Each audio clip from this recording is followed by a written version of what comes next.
Innal hamdalillah nahmaduhu wa nasta'inuhu wa nastaghfiruh wa na'udzu billahi min shururi anfusina wa min sayyiati a'malina may yahdihillahu fala mudilla lahu wa may yudlil fala hadiya lahu asyhadu an la ilaha illallah wahdahu la syarika lahu wa asyhadu anna Muhammadan 'abduhu wa rasuluh la nabiyya wa la rasula ba'dah. Allahumma salli wa sallim ala nabiyyina Muhammad wa ala alihi wa sahbihi wa sallim. Ya ayyuhalladzina amanu taqullaha haqqa tuqatih wa la tamutunna illa wa antum muslimun. Ya ayyuhan nasu taqu rabbakumul ladzi khalaqakum min nafsin wahidah wa khalaqa minha zawjaha wa batha minhuma rijalan katsiran wa nisaa'a wattaqullaha alladzi tasaaluna bihi wal arham innallaha kana 'alaikum raqiba. Ya ayyuhalladzina amanu taqullaha wa qulu qawlan sadida yuslih lakum a'malakum wa yaghfir lakum dhunubakum wa may yuti'illaha wa rasulahu faqad faza fawzan 'azima. Amma ba'd. Fa inna khairal hadithi kitabullah wa khairal hadi Muhammadin sallallahu alaihi wasallam wa syarrul umuri muhdatsatuha wa kullu muhdatsatin bid'ah wa kullu bid'atin dhalalah wa kullu dhalalatin finnar. Ma'asyiral muslimin sidang salat Jumat rahimakumullah. Pertama-tama marilah kita sama-sama memanjatkan puja dan puji syukur kehadirat Allah Subhanahu wa taala yang senantiasa melimpahkan kepada kita semua nikmat-nikmatnya, terutama adalah nikmat Islam. Demikian pula nikmat taufik, dimudahkan kita oleh Allah Subhanahu wa taala untuk dapat menjalankan ajaran-ajaran Islam yang diantaranya adalah salat Jumat berjamaah. Salawat dan salam tidak lupa kita sampaikan kepada Nabi kita Nabi Muhammad sallallahu alaihi wasallam, kepada keluarganya, para sahabatnya dan orang-orang yang mengikutinya hingga hari kiamat. Khatib berwasiat baik kepada diri khatib sendiri maupun kepada para jamaah sekalian, marilah kita tingkatkan takwa kita kepada Allah Subhanahu wa taala. Faqad fazal muttaqun, karena orang-orang yang bertakwalah yang akan memperoleh kebahagiaan di dunia maupun di akhirat. Ma'asyiral muslimin sidang salat Jumat rahimakumullah. Semua kita tentu ingin keturunan kita, anak-anak kita menjadi anak yang soleh dan solehah. Karena ketika anak menjadi anak yang soleh dan solehah, maka dia akan memperoleh keuntungan di dunia maupun di akhirat. Di dunia anaknya akan meringankan bebannya. Di dunia anaknya akan membanggakannya. Di dunia juga anaknya akan menyejukkan pandangan matanya. Demikian pula mendoakan kebaikan untuknya. Belum lagi di akhirat, dia akan memperoleh banyak keuntungan. Di antaranya yang merupakan cita-cita tertinggi setiap keluarga muslim adalah dapat berkumpul bersama dengan mereka, bersama dengan keluarganya, bersama dengan anak dan istrinya di surga. Dan itu bisa diraih kalau anaknya, istrinya atau keluarganya berada sama dengan dia di atas keimanan kepada Allah Subhanahu wa taala. Mereka sebagai orang-orang yang soleh dan solehah. Allah Subhanahu wa taala berfirman, "Walladzina amanu wattaba'athum dzurriyyatuhum biiman alhaqna bihim dzurriyyatahum." Orang-orang yang beriman, demikian pula keturunan mereka mengikuti orang tuanya di atas keimanan kepada Allah Subhanahu wa taala, di atas amal yang soleh, maka kami akan pertemukan mereka dengannya. Ya. Kebahagiaan apa yang lebih daripada seseorang dapat berkumpul bersama keluarganya, bersama istri dan bersama anaknya. Di tengah banyak di antara manusia yang dipisahkan dengan orang-orang yang dicintainya. Seorang anak dipisahkan dengan orang tuanya, atau orang tua dipisahkan dengan anaknya. Seorang suami dipisahkan dengan istrinya, atau istri dipisahkan dengan suaminya. Dan banyak kisah-kisah terdahulu bagaimana Allah Subhanahu wa taala pisahkan dalam satu keluarga, padahal ketika di dunia mereka berdekatan, tetapi kemudian dipisahkan karena berbeda akidah. Bagaimana dipisahkan orang tua dengan anaknya seperti Nabi Nuh alaihi salam dengan anaknya karena anaknya kafir kepada Allah Subhanahu wa taala. Bagaimana dipisahkan anak dengan orang tuanya seperti Nabi Ibrahim alaihi salam dengan bapaknya Azar karena bapaknya kafir kepada Allah Subhanahu wa taala. Bagaimana dipisahkan seorang suami dengan istrinya karena istrinya kafir kepada Allah seperti pada Nabi Nuh dan Nabi Lut alaihi wassalam, di mana istri keduanya kafir kepada Allah maka dipisahkan. Dan bagaimana seorang istri dipisahkan dengan suaminya seperti pada kisah Fir'aun, di mana Asiyah adalah seorang wanita salehah, bahkan termasuk Sayyidah Nisa'il Alamin, pemimpin wanita surga, ya, tetapi dipisahkan dengan suaminya karena suaminya adalah tagut, yaitu Fir'aun. Maka kalau seseorang ingin berkumpul bersama dengan keluarganya, dengan istri dan anaknya, maka dia harus menyamakan antara dia dengan mereka dalam hal akidah. Oleh karena itu dibutuhkan sekali pembinaan, pendidikan kepada mereka, sebagaimana Allah Subhanahu wa taala firmankan, ya ayyuhalladzina amanu qu anfusakum wa ahlikum nara. Wahai orang-orang yang beriman, jagalah diri dan keluarga kalian dari api neraka. Menjaga diri adalah dengan menekan diri kita, melaksanakan perintah-perintah Allah dan menjauhi larangan-larangannya. Demikian pula menjaga keluarga adalah dengan menyuruh dan mendorong mereka melaksanakan perintah-perintah Allah Subhanahu wa taala dan menjauhi larangan-larangannya. Ma'asyiral muslimin, sidang salat Jumat rahimakumullah. Ketika anak menjadi anak yang soleh dan solehah, di samping dia memperoleh keuntungan di dunia seperti yang tadi disebutkan, demikian pula di akhiratnya. Anak tersebut akan berkumpul bersamanya di surga. Demikian pula akan membuat derajat seseorang semakin tinggi dengan Allah Subhanahu wa taala. Sebagaimana disebutkan dalam hadis yang sahih bahwa ada seorang hamba yang ditinggikan derajatnya, lalu dia pun bertanya, "Ya Rabbi, anna li hadza?" Ya Rabbi, dari mana kedudukan saya ini? Kok saya semakin tinggi? Kata Allah Subhanahu wa taala, "Bistighfari wala bikalak." Ini yang disebabkan karena permohonan ampunan yang dipanjatkan oleh anakmu untukmu. Hal ini adalah karena anak tersebut dia didik menjadi anak yang soleh dan soleh sehingga mendoakan kebaikan, mendoakan ampunan buatnya. Ya. Dan keutamaan-keutamaan lainnya akan diperoleh seseorang. Bahkan amal anak seseorang akan mengalir kepadanya, tidak akan terputus karena sebab dia yang mendidiknya. Maka amal yang dilakukan seorang anak, entah itu sholat, entah itu puasa, entah itu baca Al-Quran, dan amal soleh lainnya yang terkait dengan manusia misalnya, akan mengalir kepadanya karena usaha dia mendidiknya. Ma'asyiral muslimin, sidang salat Jumat rahimakumullah. Akan tetapi tidak cukup keinginan agar anak kita menjadi anak yang soleh dan soleh, kemudian langsung jadi anak tersebut menjadi anak yang soleh dan solehah. Karena sebagaimana kita ketahui, dalam kehidupan dunia ini ada sabab, ada musabab, ada usaha yang harus dikerjakan. Sebagaimana seseorang ketika ingin jadi orang kaya, nggak cukup hanya keinginan lalu langsung menjadi orang yang kaya.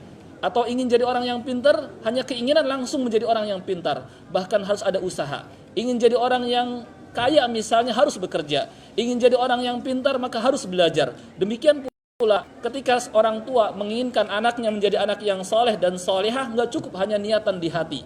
Bahkan harus ada usaha. Lalu apa sajakah usaha tersebut agar anak kita menjadi anak yang soleh dan solehah? Yang pertama yang jelas adalah kita mendoakan kebaikan untuk mereka. Berdoa kepada Allah Subhanahu wa taala agar Allah menjadikan anak kita menjadi anak yang soleh dan solehah.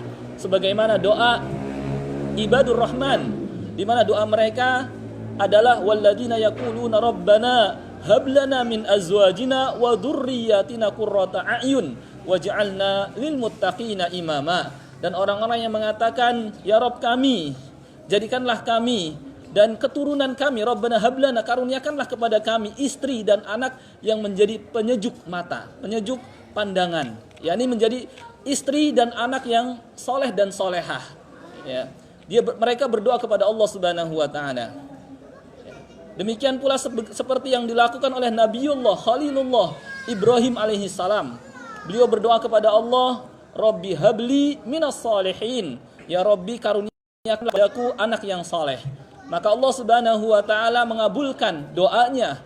Maka Allah Subhanahu wa taala karuniakan kepada Nabiullah Ibrahim, Nabi Ismail yang menjadi seorang nabi. Demikian pula mengaruniakan kepadanya setelahnya Nabi Ishak alaihi wassalam.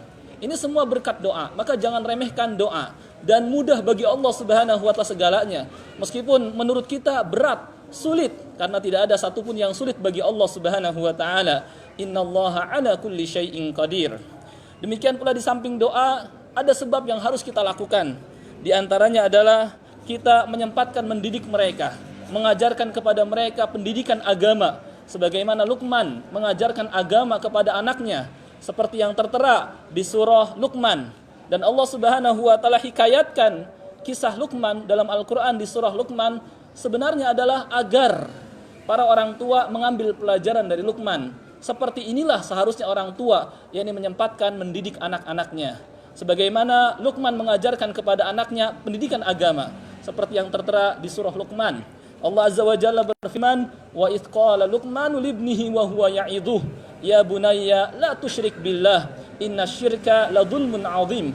Dan ingatlah ketika Luqman berkata kepada anaknya, memberikan pelajaran kepadanya, "Wahai anakku, janganlah sekali-kali engkau menyekutukan Allah. Sesungguhnya syirik adalah kezaliman yang besar." Kemudian Luqman pun mengajarkan kepadanya adab dan akhlak, mengajarkan tentang keutamaan berbakti kepada orang tua. Wa wasainal insana biwalidayhi ihsana, hamalathu ummu wahnan ala wahn, wa fisaluhu fi amain an ishkur li wa liwalidayk ilayyal masir. Demikian pula Luqman mengajarkan kepadanya salat, "Ya bunayya aqimis shalah." Wahai anakku, dirikanlah salat. Demikian pula mengajarkan kepadanya sifat muraqabah, merasa diawasi oleh Allah Subhanahu wa taala. "Ya bunayya innaha in taku mithqala habbatin min khardal fatakun fi sakhrah aw fis samawati aw fil ardi ya'ti biha Allah." Wahai anakku, jika seandainya ada biji sawi berada in taku mithqala habbatin min khardal fatakun fi sakhrah, di batu kah, di langit, di bumi, Allah Subhanahu wa taala mampu mendatangkannya. Jadi mengajarkan kepada anaknya bahwa dirinya senantiasa diawasi, dilihat, diperhatikan oleh Allah Subhanahu wa taala, sehingga anak tersebut tetap dalam keadaan saleh dimanapun dan kapanpun dia berada. Karena ketika seseorang memiliki sifat muraqabah, sikap muraqabah, merasa diawasi oleh Allah Subhanahu wa taala, dia akan bertakwa kepada Allah meskipun tidak di hadapan orang tuanya. Demikian pula Luqman mengajarkan kepadanya adab agar tidak berteriak-teriak, seperti yang tertera di surah Luqman, "Wala tusair khaddaka linnas wala tamshi fil ard." Di bagian akhir nasihat Luqman, "Inna angkarul aswati la sautul hamir." Sesungguhnya seburuk-buruk suara adalah suara keledai, yakni karena sering terdengar keras sekali suaranya dan sebagainya. Intinya orang tua yang menginginkan anaknya menjadi anak yang saleh dan salehah, dia harus mengajarkan pendidikan agama, meliputi pendidikan akidah, meliputi pendidikan ibadah, meliputi pendidikan adab dan akhlak, dan pendidikan muraqabah, agar anak senantiasa bertakwa kepada Allah Subhanahu wa taala. Kalau seseorang, misalnya orang tua, karena sibuk bekerja, mencari nafkah, dia tidak sempat atau dia tidak memiliki ilmu, dia pun zaman sekarang sudah dipermudah.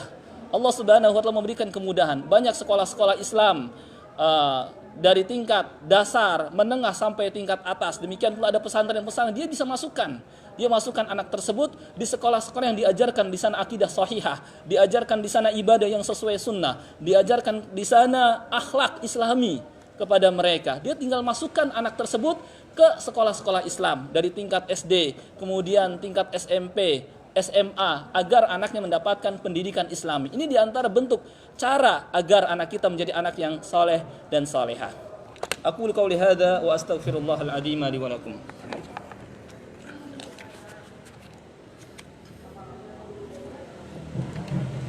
Alhamdulillahi rabbil alamin wal aqibatu lil muttaqin wala udwana illa 'alal zalimin. Asyhadu an la ilaha illallah iyyahu na'budu wa iyyahu nasta'in wa asyhadu anna Muhammadar Rasulullah shadiqul wa'dil amin. Allahumma shalli wa sallim ala nabiyyina Muhammad wa ala alihi wa sahbihi ajma'in. Amma ba'd. Ma'asyiral muslimin sidang salat Jumat rahimakumullah. Di antara cara lainnya agar anak kita menjadi anak yang soleh dan solehah, di samping kita mendoakan kebaikan untuk mereka, demikian pula kita menyempatkan mengajar pendidikan agama kepada mereka atau masukkan mereka ke sekolah-sekolah yang di sana diajarkan pendidikan agama secara lebih lanjut, ya. Biarlah kita mengorbankan harta yang lebih, yang banyak untuk pendidikan anak agar mereka menjadi anak yang soleh dan soleha. Karena anak adalah aset yang sangat berharga sekali di dunia maupun di akhirat. Demikian pula di samping dia mendidik mereka dengan pendidikan Islam adalah hendaknya orang tua memberikan teladan atau qudwah atau contoh yang baik kepada anak-anaknya. Ketika orang tua misalnya menyuruh anaknya sholat, dia pun hendaknya memberikan contoh dengan melakukan sholat dan melakukannya dengan berjamaah. Ketika dia menyuruh anaknya untuk rajin membaca Al-Quran, hendaknya dia berikan contoh dengan membaca Al-Quran di hadapan mereka. Jangan sampai dia suruh anaknya agar banyak membaca Al-Quran, tapi dianya sendiri lebih banyak membaca media sosial misalnya yang ada di handphonenya. Nah, ini tidak memberikan contoh, bisa menjadi bumerang buat orang tua. Kenapa ayah menyuruh kami selaku anak untuk banyak baca Al-Quran, tapi ayah sendiri tidak baca Al-Quran? Maka berikan contoh, karena anak mengikuti yang dia lihat. Ketika orang tuanya rajin baca Al-Quran, insya Allah anaknya juga akan rajin baca Al-Quran. Ketika orang tuanya rajin sholat berjamaah, maka anaknya insya Allah juga akan rajin sholat berjamaah. Demikian pula ketika orang tuanya dermawan, suka memberi, suka bersedekah, membantu orang lain, maka anaknya pun sama akan menjadi orang yang dermawan, suka membantu, suka menolong orang lain. Oleh karena itu berikanlah contoh yang baik. Karena ini termasuk makanya amal anak akan mengalir kepadanya ini ketika dia memberikan contoh yang baik. Sebagaimana sabda Nabi SAW, "Man sanna fil Islam sunnatan hasanatan falahu ajruha wa ajru man amila biha ba'daha." Siapa yang memberikan contoh yang baik dalam Islam lalu diamalkan oleh siapapun, maka dia akan dapatkan pahala dia dan pahala orang yang mengamalkannya tanpa mengurangi pahala mereka. Maka berikanlah contoh yang baik kepada anak-anak kita dengan kita menampakkan kepada mereka amal soleh, melakukan sholat seperti sholat di rumah, sholat malam misalnya, dalam sholat sunnah misalnya. Demikian pula dengan memperbanyak membaca Al-Quran, demikian pula dengan membantu orang lain, bersedekah dan lain sebagainya. Di samping itu juga agar anak kita menjadi anak yang soleh dan soleha, di samping kita memberikan teladan dan contoh yang baik kepada mereka adalah kita tanggap terhadap kekeliruan atau kesalahan yang mungkin terjadi pada anak. Jangan sampai kita bodoh amat, jangan sampai kita tidak peduli ketika mereka melakukan perbuatan mungkar. Saat mereka misalnya makan dan minum dengan tangan kiri, kita ingkari, jangan makan dan minum dengan tangan kiri, karena yang makan dan minum dengan tangan kiri adalah setan. Beritahukan bahwa tangan kiri ini biasa dipakai buat yang kotor-kotor, gunakan dengan tangan kanan. Demikian pula ketika misalnya anaknya buang air kecil sembarangan, kita ingatkan jangan buang air kecil sembarangan. Setelah buang air kecil dicebok, disiram, karena pada umumnya azab kubur itu disebabkan karena buang air kecil tidak bersih. Sampaikan misalnya sabda Nabi SAW, "Istanzihu minal baul, fa inna ammata adzabil qabri minhu." Jagalah diri kalian dari buang air kecil, karena pada umumnya, buang air kecil yang sembarangan, karena pada umumnya azab kubur diakibatkan olehnya. Demikian pula, ketika anaknya misalnya berbohong, kemudian melakukan tindak kejahatan, hendaknya dia ingatkan. Dan ini termasuk nahi mungkar. Dan kalau seseorang membiarkan anaknya melakukan kemungkaran, sama saja ada cacat dalam keimanannya, menunjukkan lemahnya keimanannya. Karena Nabi SAW bersabda, "Man ra'a minkum mungkaran falyughayyirhu biyadihi." Barang siapa yang melihat kemungkaran, hendaknya dia rubah dengan tangannya. Apalagi orang tua memiliki kekuasaan, hendaknya dia rubah, dia cegah, dia larang. Karena kalau tidak dilarang, nanti akan menjadi kebiasaan dan tumbuh di atas perbuatan itu. Terbiasa makan dan minum dengan tangan kiri, terbiasa berkata dusta, terbiasa sembarangan ketika buang air kecil. Demikian pula ajarkan kepada mereka adab-adab Islami. Seperti dalam hal berpakaian, menutup aurat wanita, untuk wanita auratnya disampaikan, ditutup auratnya, jangan sampai dibiarkan anaknya memamerkan aurat, terbuka aurat. Apabila orang tua bodoh amat membiarkan anaknya misalnya padahal sudah balik misalnya melepas jilbab, memamerkan aurat, sama saja orang tua tersebut tidak sayang kepada anaknya, membiarkan anaknya masuk ke dalam jurang neraka.